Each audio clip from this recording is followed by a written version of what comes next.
A lot can change in a year. When I graduated college, I felt like the world had been lying to me. A six-figure job with no time and freedom, that's no reward.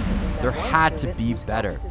That's why, at age 23, I launched my own e-commerce business with $3,000 in my bank account and no experience. And I made $20 million in my first year. It wasn't easy. I failed a lot to get here, and everyone thought I was crazy. I was doubted by my own parents. My mom would always say, "Why do you think you're more special than all of your peers? Not everyone can be Mark Zuckerberg.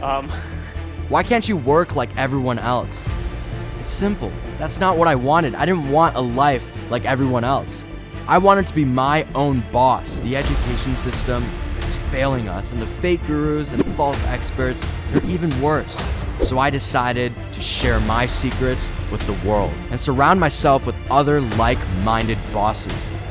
If you believe you can be your own boss like I did, then what are you waiting for?